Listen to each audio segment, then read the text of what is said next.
This is not a comprehensive history of SSC Napoli or Diego Maradona. It's not a complete biography of the man, and we are not covering everything that has happened and is happening to the football club. It's also not a complete history of either Naples or Italy. It's one story, a single thread running through the fabric of football. We liked it and thought you might too. But we also want to do the club and people involved justice. So if you think we've missed or misrepresented any points, or can think of push-off points for future videos, please let us know in the comments.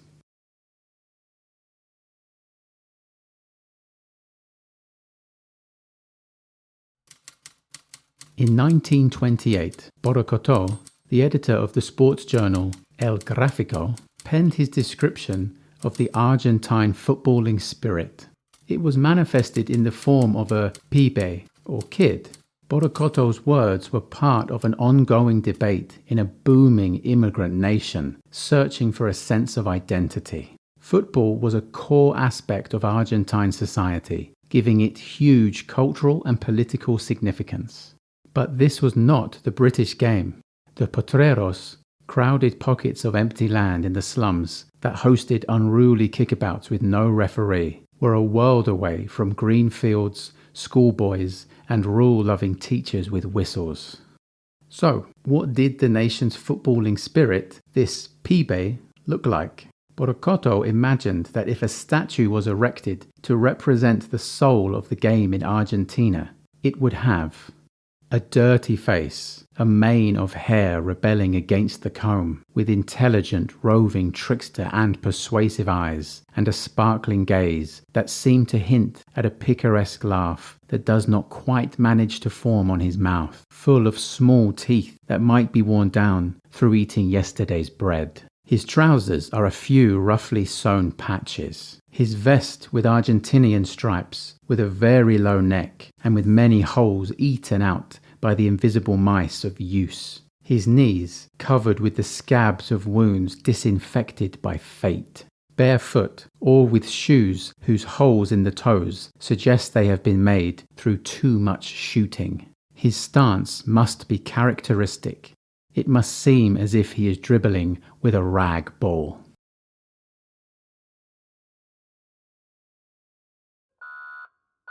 At 7:34 p.m.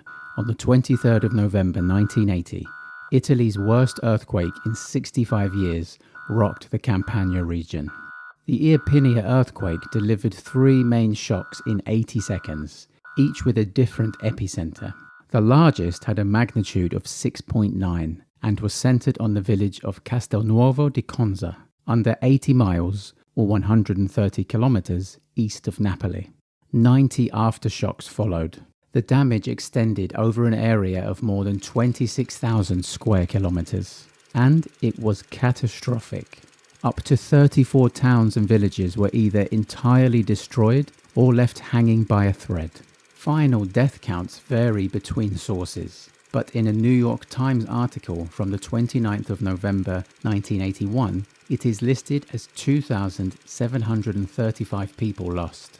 At least 7,700 people were injured and 250,000 were left homeless.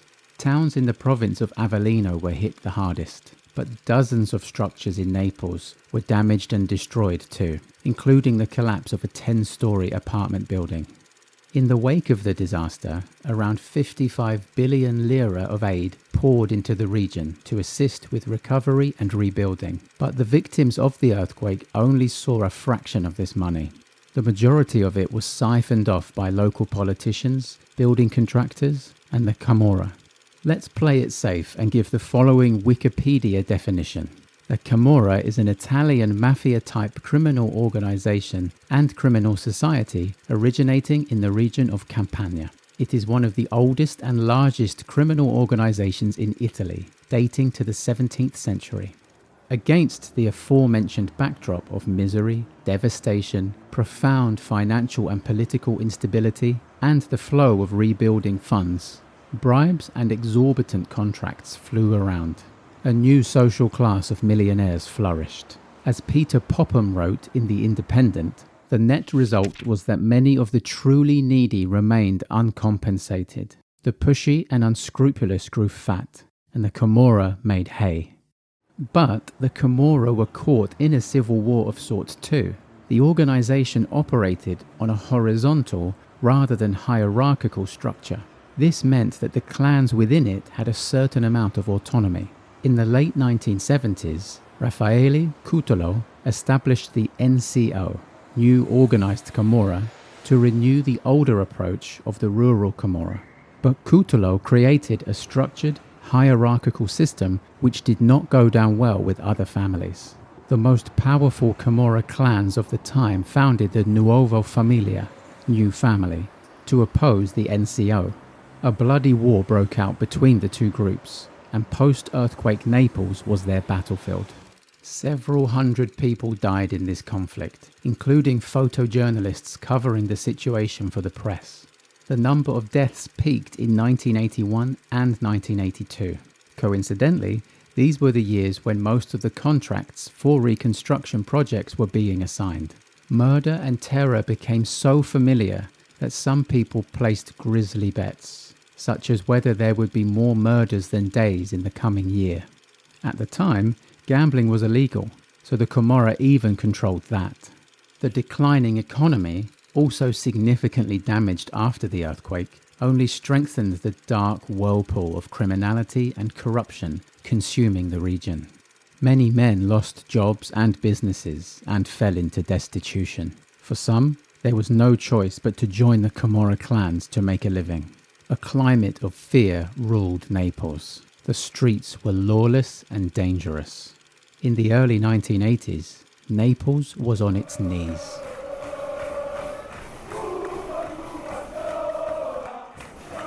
On the 4th of June 1982, Diego Maradona left Boca Juniors and his home country of Argentina to sign for Barcelona.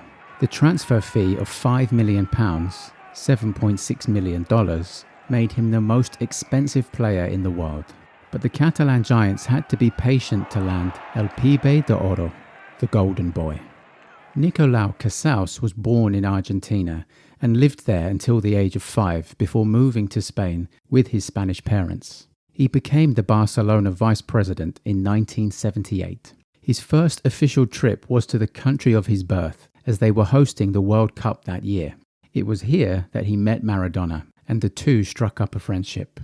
In 1979, Barcelona sent Francesc Rodri Rodriguez to scout the then Argentinos Juniors player. He was sufficiently impressed to echo Casals' recommendation to sign him. Barca came to an agreement with Argentinos Juniors for Diego to join them for the start of the 1980-81 season. But it wasn't that simple. Among multiple obstacles, Argentina's ruling military junta intervened and forbade their young star from leaving the country before the 1982 World Cup. Forced to stay, there was only one club Maradona wanted to play for, his beloved Boca Juniors. River Plate offered him a more lucrative opportunity, but Maradona accepted less to join the floundering Cineses. Frustrated but undeterred, Barca managed to negotiate rights for Maradona's transfer to Catalonia in the summer of 1982. When El Diego's World Cup in Spain concluded, he would stay in the country with the Blaugrana. Maradona led a previously mediocre Boca to the Metropolitano Championship, while in their first season after selling him, Argentinos Juniors narrowly avoided relegation. The double-edged sword of football fanaticism now hung heavy on Maradona's back. He was the gifted man of the people who could do things with a football that most humans could only dream of. But because he belonged to the people, they all wanted a piece of him. Already at Boca, his status and reputation stifled and suffocated him. Heading into the greatest footballing show on earth in 1982, much was expected from the 21-year-old genius in Pumas. However, Maradona didn't shine in the tournament, or rather, he wasn't allowed to shine. Despite a FIFA directive to clamp down on foul play, opposition teams systematically targeted Maradona with brutal treatment and were rarely punished for doing so. The strategy was simple: stop Maradona and you stop Argentina. One startling fact sums up his tournament. In Argentina's second group stage game against Italy, Claudio Gentile fouled Maradona a remarkable 23 times. This equates to a foul every 4 minutes. The Italian was booked in the first minute, yet somehow stayed on the pitch for the full 90. Argentina were eliminated in the second group stage following defeat to Brazil. As the game wound down to its inevitable conclusion, Batista of Brazil kicked Juan Barbas in the head. A bubbling cauldron of frustration and bitterness, Maradona immediately planted his studs into the Brazilian's midriff. The referee brandished a red card, and Maradona left the field. Some of the crowd at the Estadio de Serie in Barcelona booed the departing Diego, a telling portent for the coming chapter. Maradona's time at Barca began with promise, with 6 goals in 13 games. However, always one to butt heads with authority figures, Diego developed a turbulent relationship with coach Udo Lattek. His late-night partying, including by his own admission his first use of cocaine, and flexible approach to timekeeping, angered the pragmatic German. Their relationship broke down to the point where the manager even instructed the team bus to leave for an away game without Maradona after he failed to turn up on time. In December 1982, Maradona contracted hepatitis. The origins of the illness are unknown. Regardless, he was sidelined until March 1983. Barcelona struggled in his absence, and Lattek was fired. Cesar Luis Menotti, the man who had led Argentina to World Cup glory in 1978, but also left a seething young Maradona out of his squad, replaced the German. Menotti and the club took a more accommodating approach to their temperamental star, moving training sessions to the afternoon and evening to better suit Maradona's biorhythms. Diego's first season with Barcelona ended with a Copa del Rey victory against Real Madrid. In September 1983, early in Maradona's second season, Athletic Club visited Camp Nou.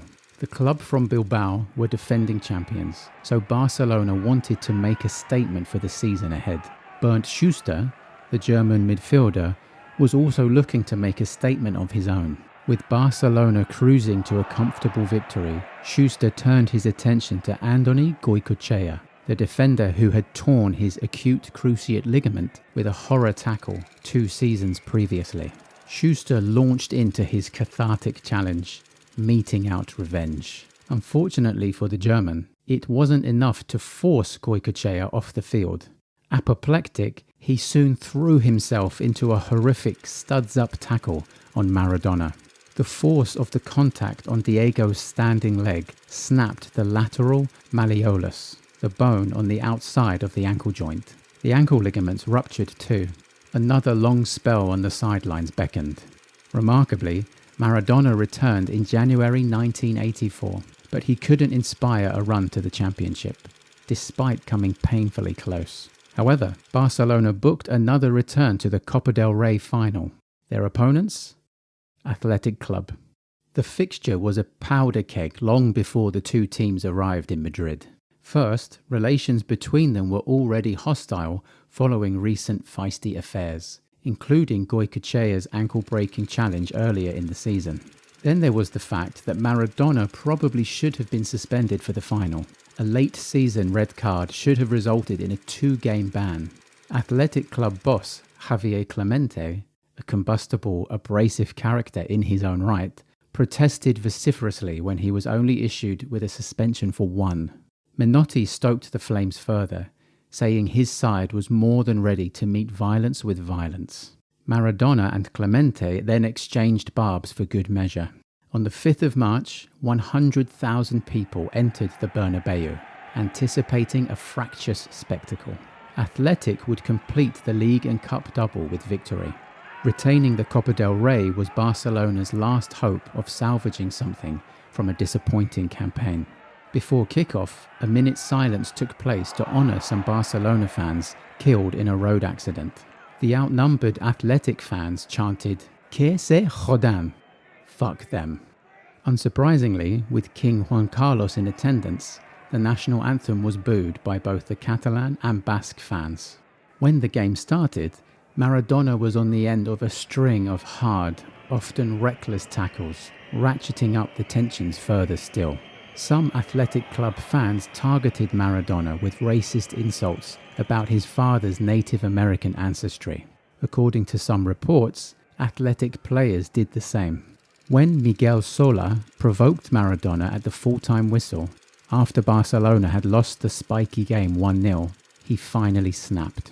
In the heated atmosphere, Maradona headbutted Sola, elbowed another opponent, and struck another in the head with his knee, knocking him unconscious. A mass brawl involving players and staff unfolded as objects rained down from the stands.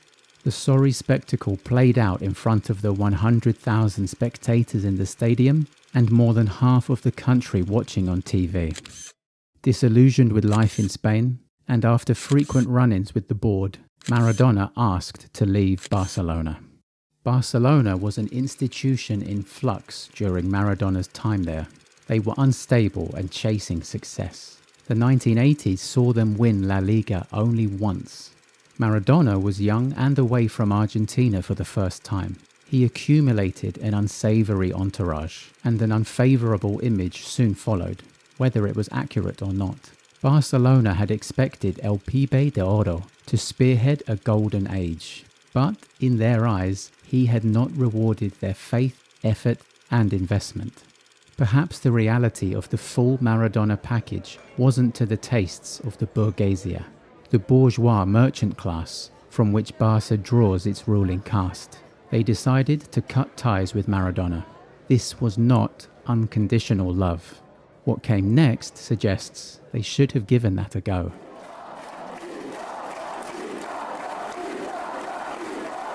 When Italy failed to qualify from their group in the 1966 World Cup after defeat to North Korea, the reaction at home was unequivocal. It was abject humiliation unbefitting of two-time winners. In the scramble to make sense of the shambles, the many foreign players playing in Serie A became a convenient scapegoat. To protect the interests of the national team, the FIGC, the Italian Football Federation, introduced an indefinite ban on any new signings from overseas. Foreign players that teams already had on the books could stay, and it stayed this way until 1980. So, what were the results of 14 years with no new foreign imports? Well, hardly impressive. No Italian club had won the European Cup since Milan's triumph in 1969, and both Serie A and Serie B were rocked by the Totonero betting scandal. To reverse this disarray, the FIGC opened the border again. From the 1980-81 season, clubs could sign one foreign player. This increased to two in 1982-83. A rise to 3 foreign players per squad didn't come into effect until 1988. The lifting of the ban saw the game's best players return to Italy. Everyone wanted to play in Serie A. The Azzurri's triumph at the 1982 World Cup only upped the glamour.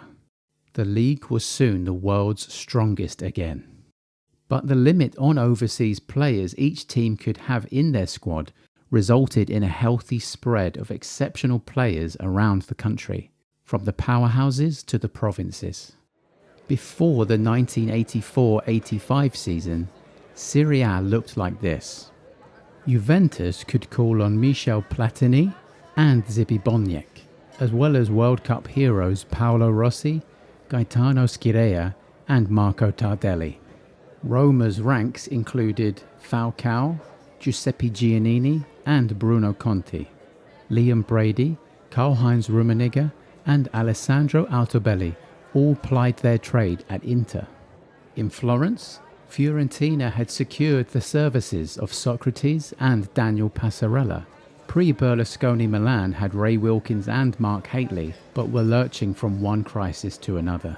Lazio loaned Michael Laudrup from Juventus, but it wasn't enough to save them from relegation that season. Sampdoria's squad included Graham Souness and Trevor Francis, as well as 2 of the game's hottest young prospects, Gianluca Vialli and Roberto Mancini. Preben Elkjaer and Hans-Peter Briegel called Verona home. Udinese had Zico. Udinese had Zico. Stop writing that comment. Yes, many of these players aren't fit to lace Maradona's boots. Some barely even left an impression on Italian football. But in the summer of 1984, in a league this strong, Maradona represented a gamble. There were huge questions about his professionalism, temperament, and even his ability. And despite the fact that Barcelona wanted to sell and he wanted to leave, it would still take another world record transfer fee to get the deal done. Clubs that could afford him didn't want to take the risk. Clubs that would take the risk couldn't afford him. Down in Avellino, the sporting director of the town's football club, Pierpaolo Marino, was organising a friendly between a combined 11 of Napoli and Avellino to play against Barcelona. As one of the areas hit hardest by the 1980 earthquake, Avellino was still rebuilding. The exhibition game against the Catalans was part of ongoing efforts to raise much-needed money. An Argentine intermediary informed Marino that Maradona wouldn't be travelling for the game. Worried about missing out on such a huge attraction, Marino offered to pay a personal appearance fee. But the intermediary explained that it wasn't about money. Maradona was in conflict with Barcelona. Armed with this knowledge, Marino decided to use it to his advantage. He called around Juventus, Fiorentina, Sampdoria, and other top Serie A clubs, but no one took the bait. It wasn't until he called Napoli, an unsuccessful club with huge debts, that he got a bite.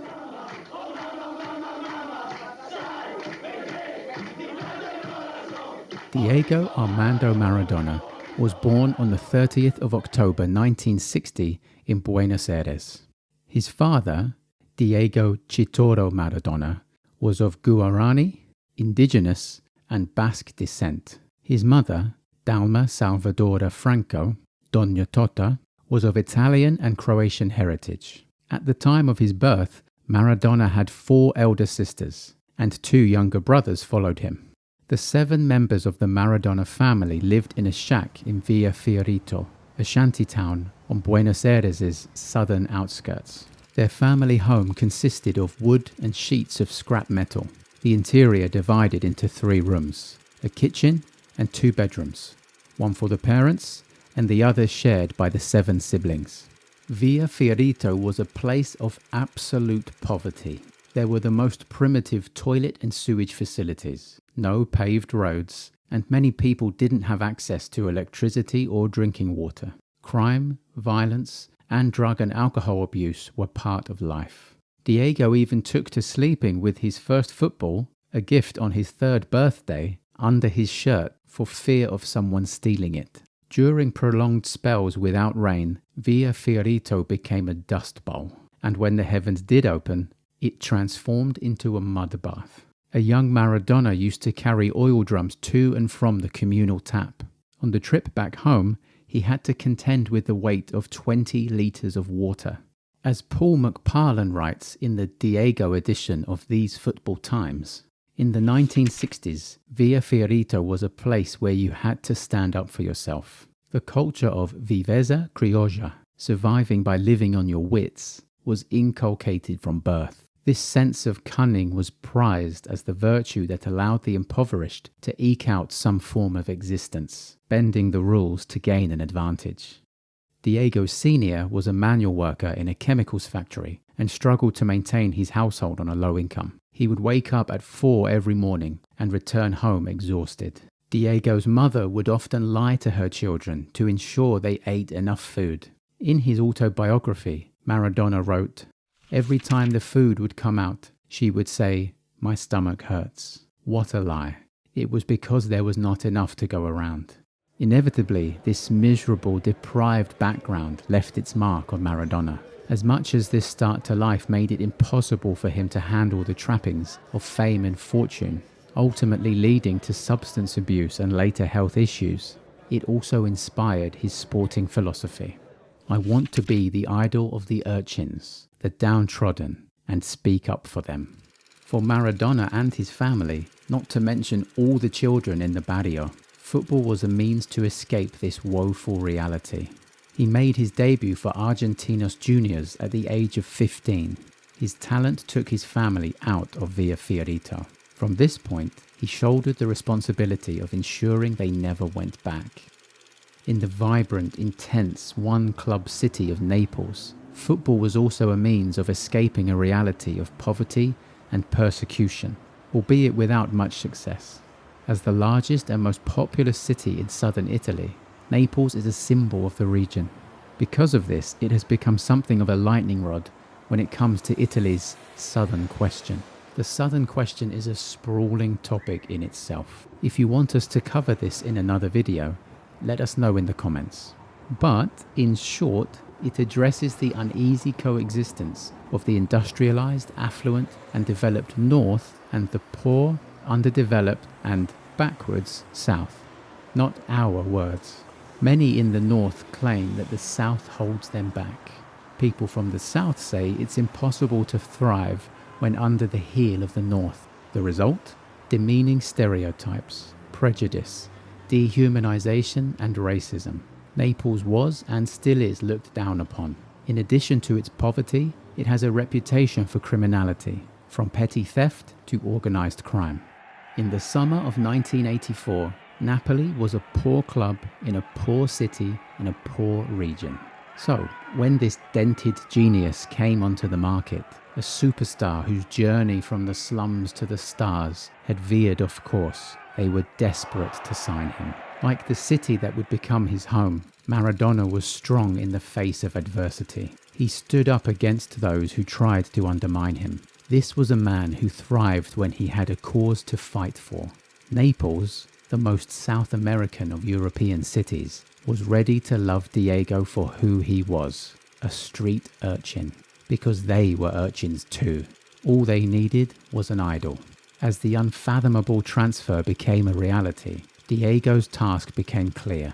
Take Napoli to a place they'd never been before, the top of Italian football.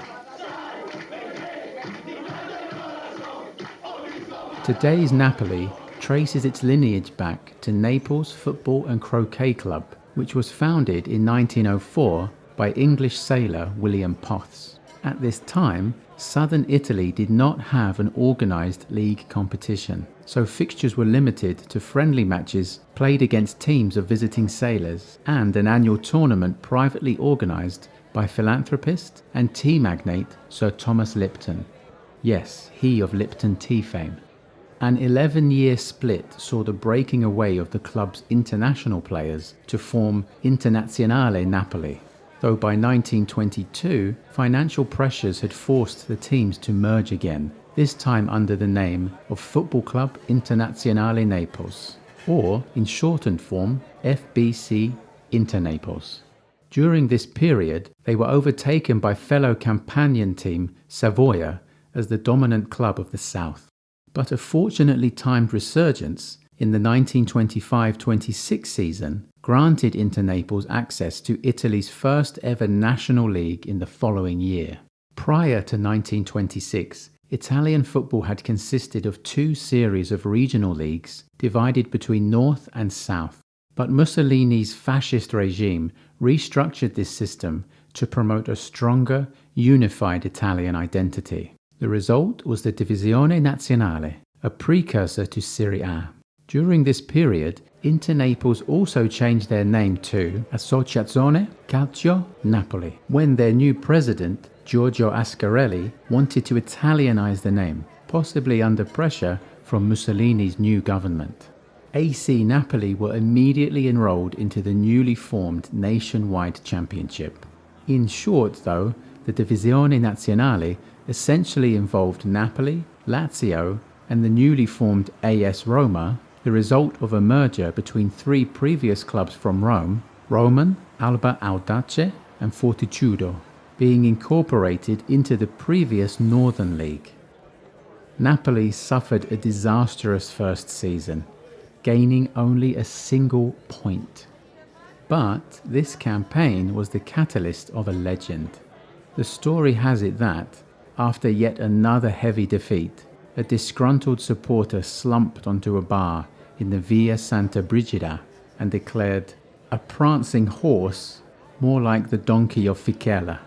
This was an offhand allusion to the Neapolitan legend of Ficella, a vagrant who made a living picking figs by night and selling them by day from a cart pulled by an exhausted and half-starved donkey. The fan had casually inverted the proud, prancing black stallion that symbolized Naples into a tired and dilapidated old donkey. The bar erupted into laughter. An enterprising journalist overheard the remark, and, the next day, the sports papers were festooned with pictures of a donkey accompanying the reports of yet another defeat. The idea stuck, and the donkey became a mascot for the club. The Neapolitans have even been known to lead a real donkey out onto the pitch as a good luck charm prior to important games. Napoli fans became known as I Ciucciarelli, the little donkeys. Things began to pick up in 1929 after the arrival of English manager William Garbett. This was now the era of the Serie A we know today, after yet another process of restructuring created a single 16-team league. Garbett had previously revolutionized Genoa, the oldest football club in Italy, guiding them to 3 title triumphs during his 15 years in charge there. His success at Napoli was more measured, but under his guidance, they were established as a top-half team. 2 consecutive third-placed finishes marked the pinnacle of his achievements at the club.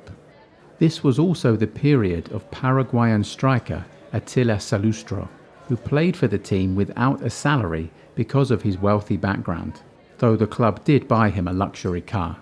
He set an all-time scoring record which would stand until Maradona broke it 50 years later.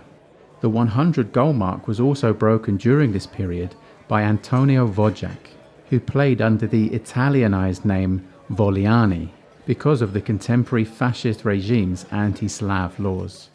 Around the turn of the decade, Napoli finally became the proud owners of their own stadium, having previously played at the Stadio Militare dell'Arenaccia and, very rarely, at the Campo dell'Ilva.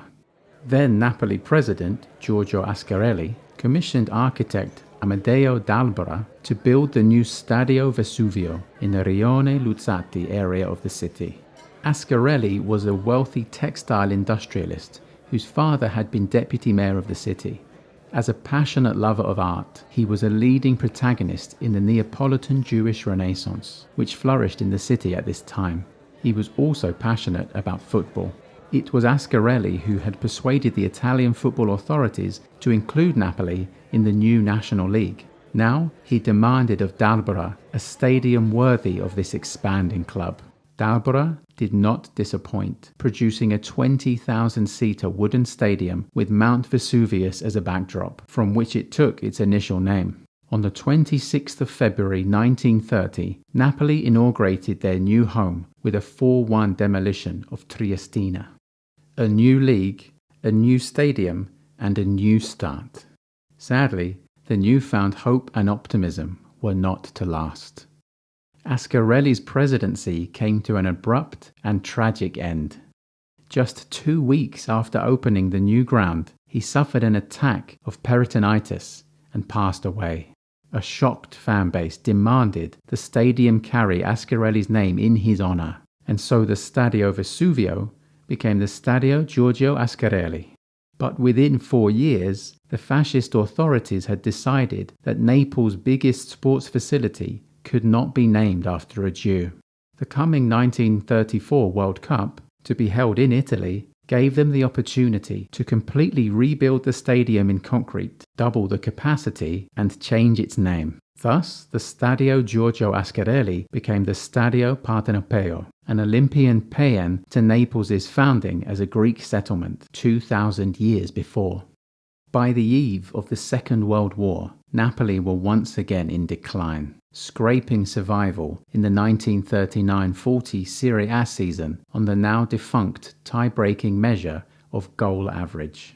By 1942, they had succumbed to relegation to Serie B, where they would then remain throughout the war. The Second World War took a heavy toll on the city of Naples. Napoli's new stadium was less than 15 years old when it was destroyed by intense Allied bombing raids, which killed an estimated 25,000 Neapolitans.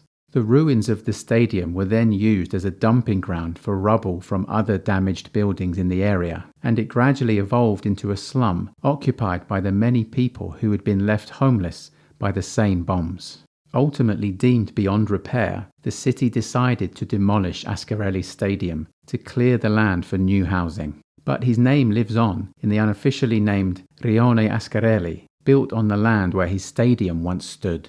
By July 1943, the Allied forces had begun the Italian campaign with Operation Husky, which saw the amphibious invasion of Sicily. The fascist regime fell by the end of the month, and the armistice of Cassibile was signed by the country's new government under approval of King Victor Emmanuel III. In response, the Nazis quickly took control over much of Italy and the zones abroad which it had been occupying. The Nazi occupation of Naples was characteristically brutal and inspired a ferocious backlash that would soon liberate the city. On the 9th of September 1943, the Wehrmacht requisitioned the Stadio Arturo Colonna in the Vomero area of the city and turned it into a concentration camp for Neapolitans who were to be extradited to Germany. At the time, the stadium was named Stadio 28 Ottobre to commemorate the Mussolini-led March on Rome in 1922, the insurrection which instigated fascist rule in Italy. The stadium has its place in Napoli's history too. The club became tenants at the Stadio Arturo Colonna for the 1933-34 season due to the renovation works taking place at the Stadio Giorgio Ascarelli, soon to become the Stadio Partenopeo, ahead of the World Cup.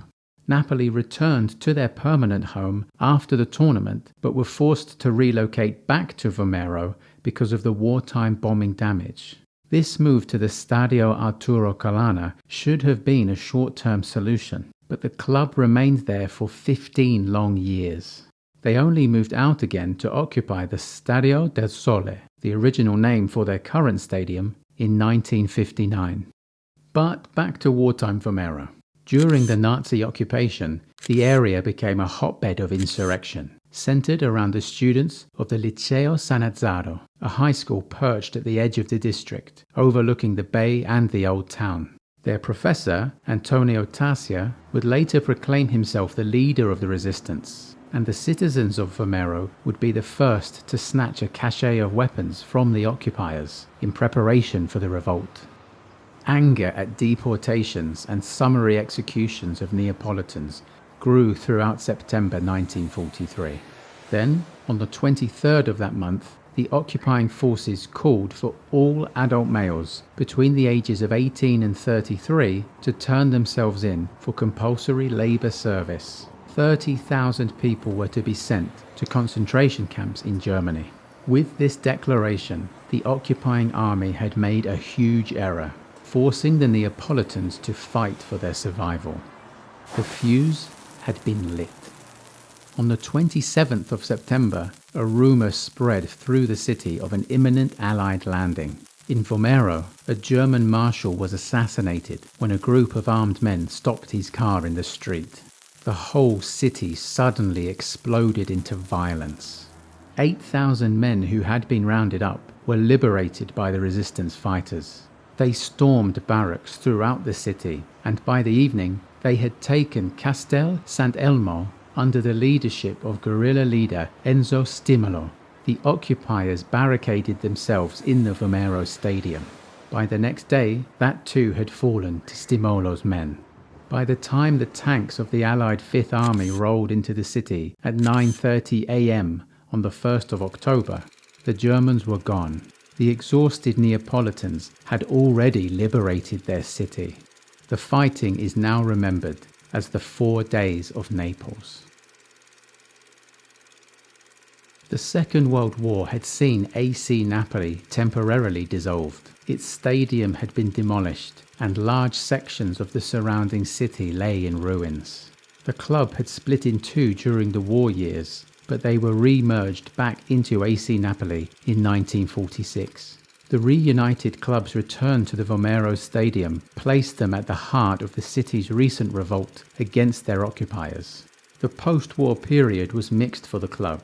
The US occupation in the north of the country and general disruption caused by the war meant that the 1945-46 season took on an unusual format. The league was split into two regional mini-leagues, with some Serie B sides making up the numbers in the south. The top four from each region would be promoted up to a final national round. Unsurprisingly, Napoli topped the Southern League, but they only managed a mid-table finish in that final round. They repeated this feat the following season with an 8th place finish as the league returned to a national, now 20-team Serie A format. But in 1948, after seemingly scraping survival on goal difference, they were disqualified for a bribery scandal. They would end the decade in the second division. The 1950s saw Napoli come back under the control of Achille Lauro, who had previously controlled the club for a stint in the late 30s after the death of Ascarelli. He had made his fortune in the shipping industry and during the war had transported arms for Mussolini's African campaign. Consequently, he was incarcerated for 22 months for aiding and abetting the regime. Eventually, though, he was released after being acquitted on all counts. This gave him an opportunity to restore his reputation as well as his business empire.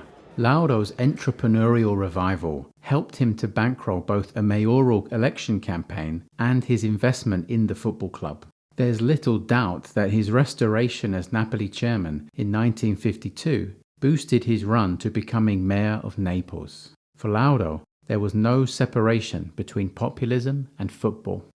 As mayor of Naples, he wanted to consign images of Neapolitan hunger to the dustbin of history.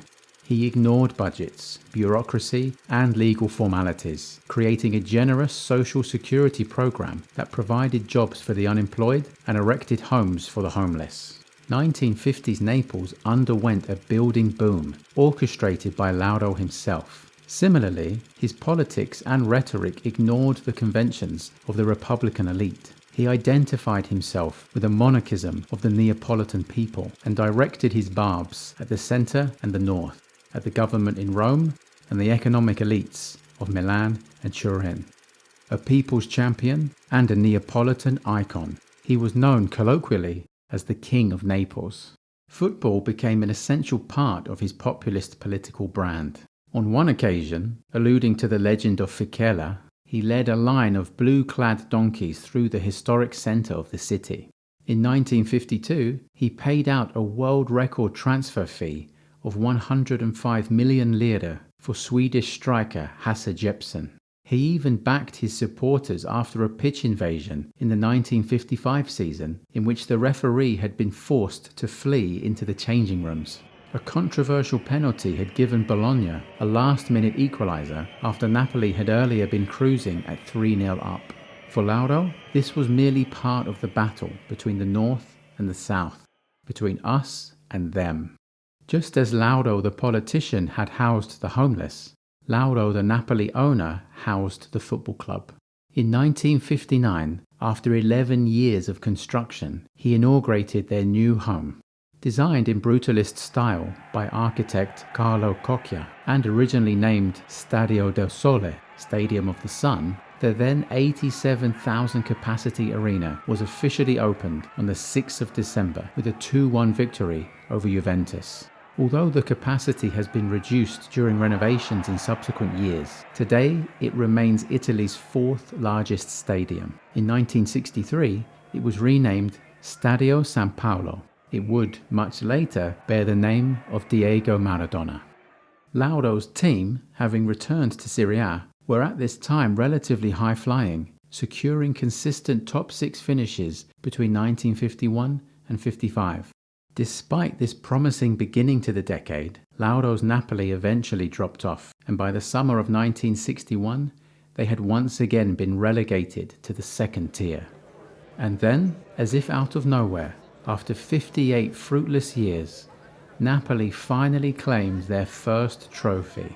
Former player Bruno Pesaiola a diminutive, skillful attacker born in Buenos Aires, returned mid-season in 1962, this time as manager, and not only achieved promotion, but made Napoli the first ever Serie B team to win the Coppa Italia. Pesaola, despite having no previous experience as a manager at this level, also secured promotion back to the top flight. The elation was short-lived. Poor performances in their first season back were compounded by a doping scandal that resulted in the disqualification of 4 of their players. They were eliminated from the Cup Winners' Cup by OFK Belgrade, and a 2-0 home defeat against Modena condemned the club to the drop once again. Angry fans invaded the pitch.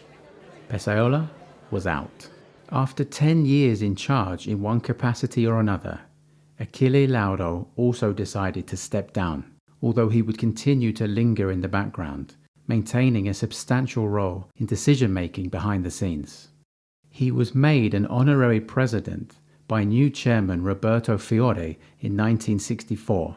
Fiore had acquired this role after the club was floated on the stock market. Both he and Lauro had managed to obtain a substantial amount of the shares. The partnership would maintain a controlling influence over the club's affairs until the end of the decade, when their relationship would begin to fall apart. But for now, they were a team, newly minted owners in their controlling share of the stock, and they marked the occasion by giving the club its 4th name, Società Sportiva Calcio Napoli. Fiore made changes on the pitch and in the locker room too. And after a year of stagnation under manager Roberto Lerici and his assistant and then replacement Giovanni Molino, Bruno Pesaola was once again drafted into the hot seat at Napoli. The club legend turned Brazilian forward and heretofore flop Faustino Jarbas, known simply as Cane, into a goal scorer and dragged the club back up to the top division.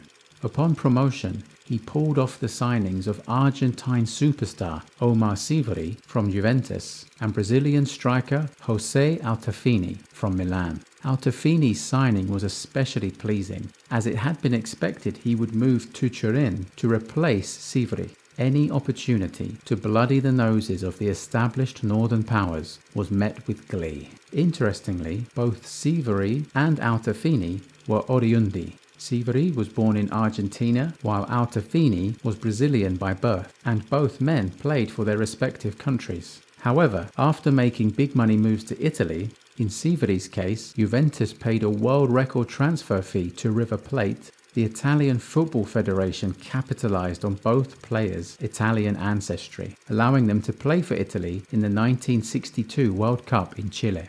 But back to Naples. With the attacking trident of Cane, Sivori and Altafini, Pesaola was to usher in the club's most successful period in Serie A up to this point. In the 1965-66 season, their return to the top flight, the club finished in 3rd place, a mere 5 points behind champions Inter. In 67, they finished 4th and won the Alpine Cup, an annual friendly tournament that was held between Italian and Swiss teams. At the beginning of the following season, they secured the marquee signing of Dino Zoff from Mantova. The squad looked strong, and they were bound together by creative midfielder Antonio Giuliano. Of Giuliano's role in the team, Sivori said, "When he is on the pitch, we play more calmly, because we know that behind us there is a player like him, who protects us, who protects Napoli, because he never makes mistakes." Something was building at Napoli, and the curva itched with anticipation as the season began. Was it finally their year? Would 68 see Napoli's maiden Scudetto? Would the gloves of Zoff, immediately nicknamed the Blue Angel, give them that final push to cross the finish line? It was not meant to be. A momentous game in February at San Siro saw Napoli stumble to a 2-1 defeat against Milan, clinched by a 90th minute winner. In the end, Napoli finished 2nd, 9 points behind the Rossoneri. Despite building a team of former champions and international stars, that first Serie A title lay just out of reach. But with all that spending, Napoli were racking up debts, as were the owners. Tension had been building in the boardroom. Chairman Fiore quarreled with the still major shareholder Lauro. To soothe the situation, compromise candidates were found. First, Joachim Lauro, Achilles' son, became president of Napoli for 18 months between 1967 and 68. The title was then passed to Antonio Corcione, a businessman who had made his fortune after emigrating to Venezuela and who was now the third major shareholder of the club. Corcione's leadership represented the middle ground between the feuding duo of Lauro and Fiore, and it was hoped that he could steady the ship. But by the 1968-69 season, Pesaiola had left to win the Scudetto with Fiorentina, no less, and Napoli's form had slipped. Off-field trouble had translated into on-field decline, and the delicate balance in the boardroom was upset by sudden tragedy. As the 1960s drew to a close, Napoli became the site of a boardroom coup. At this time, Napoli was split between three men who each owned 33% of the club: Achille Lauro, Roberto Fiore, and Antonio Corcione. But during the tumultuous 1968-69 season, Corcione passed away while acting president. The old rivals Fiore and Lauro now openly feuded as the team slumped to a 7th-placed finish. Corcione's bereaved family decided to sell their stake. A number of suitors expressed interest, all of whom were invited to the apartment of Corcione's widow on the same day. And up stepped, rather literally, a 38-year-old real estate entrepreneur and former Ferrari racing driver, Corrado Faleno. Faleno decided to take the stairs rather than the elevator that morning and beat his rivals to the apartment door. As he tells it, "The widow Corcione opened the door for me. I told her I was interested and wanted to talk to her. She had me sit in a room, and when the others arrived, they sat in a living room, which I locked from the outside. A lightning deal. I immediately offered 70 million lire and made a gesture of writing out the check immediately. The lady accepted, and I found myself the owner of a share of Napoli." Corrado Faleno was now the third and newest member of the Napoli boardroom triumvirate. But further scheming would soon see him, within days, become the dominant member of the club's leadership. Exploiting the feud between his fellow major shareholders, Faleno persuaded Lauro to elect him chairman of the club. Fiore was disgusted at being left out of the decision and, in a final swipe at Lauro, sold his stake to Faleno, giving him an absolute majority of shares and making Lauro a minority owner and powerless. SSC Napoli was now under the full control of one man. He was determined to leave his mark on the club. The new chairman needed to balance the books.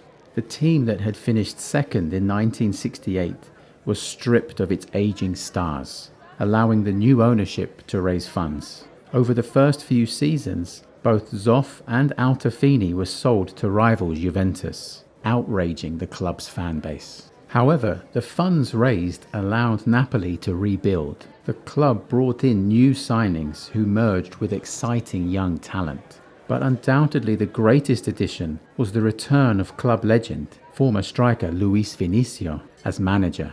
Vinicio, revolutionizing the club, wanted to experiment with a side that would emulate the total football played by Holland during the 1974 World Cup.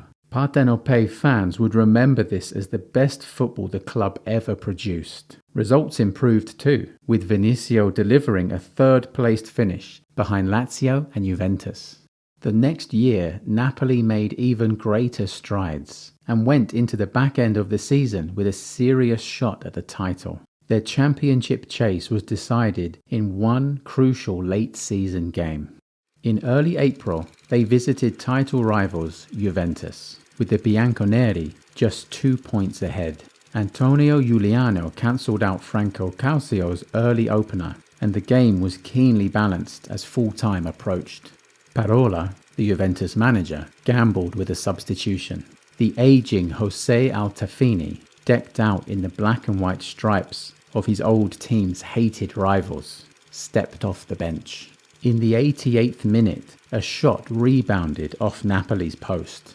Who was inevitably there to hammer it home? The 37-year-old former Napoli hero. A few days later, a banner appeared tied to a gate at the Stadio San Paolo. It read, José, cor ingrato. José, ungrateful heart. Juventus finished the season 2 points ahead of Napoli. Another second-placed finish. Another Scudetto just out of reach. Vinicio would claim the Coppa Italia though, beating Verona in the final. The 4-1 scoreline included a brace from world record signing Giuseppe Savoldi, who had arrived that summer from Atalanta for the sum of 2 billion lire, £1.2 million, becoming football's first million-pound player. The rest of the decade played out with either Pesaiola, who returned to the club in 1976, or Vinicio, who came back in 78 in the managerial hot seat. Neither manager could steer Napoli back toward challenging for the Serie A title. The decade fizzled out, with Napoli as regular top-half finishers, but always well out of reach of Juve and the Milanese giants. The early 1980s was a mixed time for Napoli. There was a return to Europe with the 3rd and 4th place finishes achieved by manager Rino Marchesi. But by 1983, performances had dipped and Napoli were once again fighting against relegation. Antonio Giuliano had also returned, this time as sporting director. With Italian clubs now free to purchase overseas talent again, one of his first tasks was to strategize Napoli's approach to the new foreign player limit. In the early years of the decade, he brought in versatile Dutch defender Ruud Krol, Argentinian striker Ramon Diaz, and Brazilian midfielder José Dersu.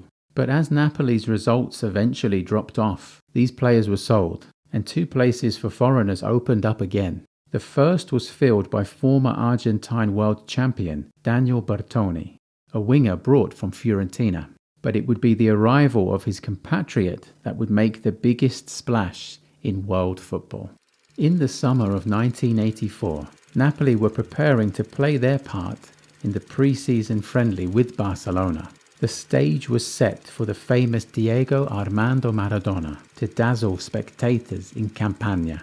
But when Avellino's Pier Paolo Marino learned of the broken relationship between the player and the Catalans, he leaked the news to one of his close friends, who just so happened to be the chairman of Napoli. That week, meeting a director of the Italian Football Federation, Corrado Faleno was asked how he intended to turn Napoli's performances around. He answered, apparently in jest, "Well, I'll buy Maradona."